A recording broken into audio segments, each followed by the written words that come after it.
And the imagery that I want to share with you is one that will help you understand the larger concept of Surah Al-Asr. Imagine with me that you are drowning. And you are unconscious. Two things. You're drowning and you're unconscious. Do you have a lot of time? If you're drowning and you're unconscious, do you have a lot of time? No, you don't have a lot of time.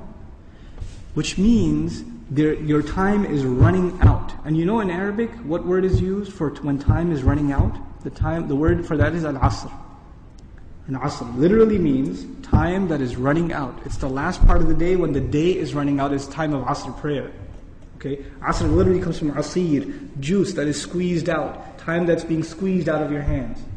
You know, asr al-thawba even it's used. That you take a cloth that is drenched in water, and when you squish it like this, all the water comes out. Asr as a verb is used like that, right? To squeeze it out.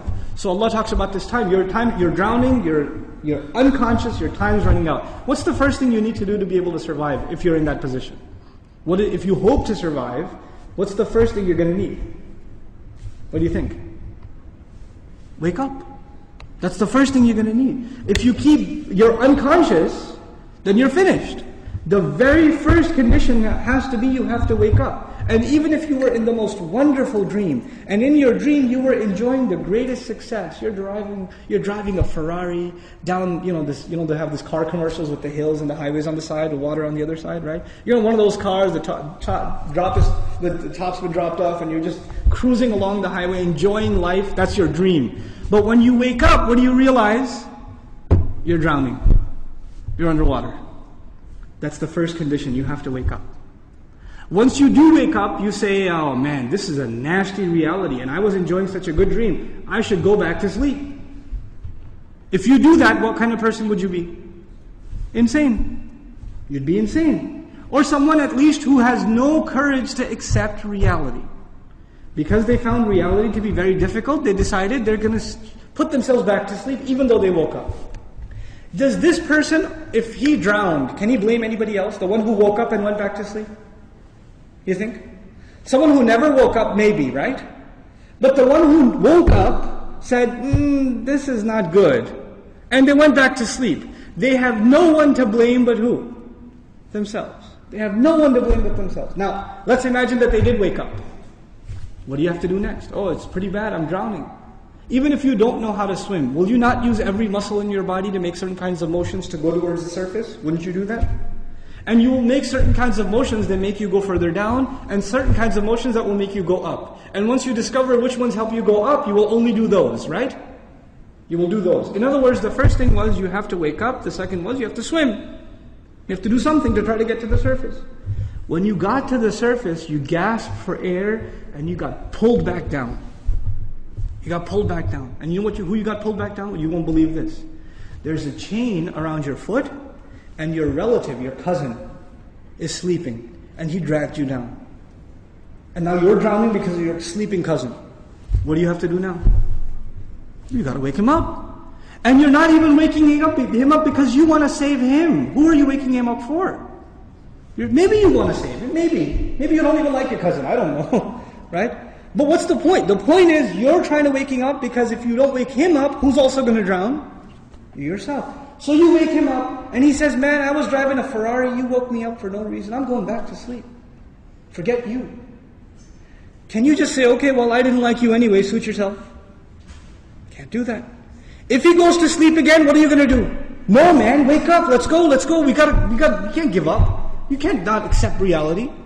And you have to keep trying to wake him up until he finally says, okay, fine, what do we do? He says, you say to him, let's swim together. Both of you come up together. The third time, you both get pulled down by your grandmother, by your aunt, by your neighbor, by your son, by your daughter. Does the process continue? The process continue? There's a 4-part process to this people surviving. The first was they had to wake up themselves. Then they had to try to swim. Then they had to tell other people that they're tied to, this is the truth. Let's go. And even if they got tired and one of them said, man, I can't do this anymore. We've been doing this now over and over again. I don't know if I can do it anymore. And the other one says, no, We are all going to survive together. You have to do this. Come on, let's go, let's go, let's go. Keep going, keep going. You ever seen those kinds of movies where they're trying to escape from some army and one of them gets tired and says, I can't run anymore. What do the others do? Come on, let's go, we can do this, we can do it. And they get him to run anyway, even though he thinks he can't run anymore. They work with each other because their survival depends on each other. They work together desperately. What does Allah say at the end of this surah? First He says, إِنَّ الْإِنسَانَ لَفِي Wal asr, first of all, time's running out. Then He says, إِنَّ الْإِنسَانَ لَفِي خُسْرٍ. I'll translate it, human beings are drowned in loss. You see the parallel? Human beings are drowned in loss. What's the exception? إِلَّا الَّذِينَ Those who believed. Believed what? Allah didn't say آمنوا بالله وملائكته وكتبه ورسله واليوم الآخر والقدر خيره وشره من الله تعالى والبعث بعد. Nothing. He didn't mention anything. Even though all of those things are included. According to the siyaq of the surah, the context of the surah, what is the first thing these people have to believe? That they're in loss. That they're drowning. And if they do come to believe that, and they correct their iman, what's necessarily going to happen? They're going to swim and move upwards. How does Allah describe this action? وَعَمِلُوا الصَّالِحَاتِ. They do good things. They do things that help reconcile the situation. By the way, salih is an adjective here, salihat, jama' mu'annath salim, which is literally means that which corrects something. Something was wrong and it corrects it. So they do actions that correct the situation. Literally like the guy trying to swim. But because they were tied to other people, what else did they have to do? وَتَوَاصَوْا بِالْحَقِّ. They had to tell the other the truth. And it's not even أخبروا عن it. They told them about the truth. No. They had to wake him up and let's go, we have to go. No matter, and over again. Tawasi even has takrar in it.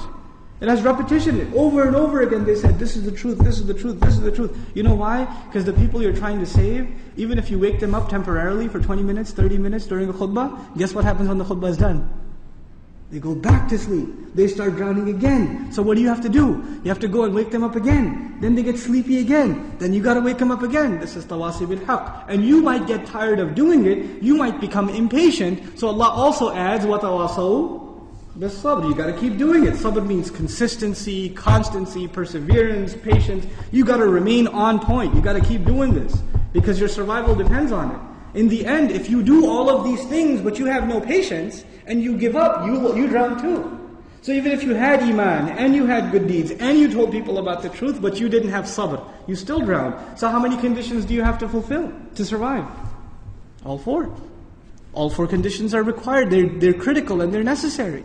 Which is why there's a wa in between them. You see the logical progression from iman to amil salihat, to tawasaw bil haqq, to tawasaw bil sabr, beautifully articulated in this surah.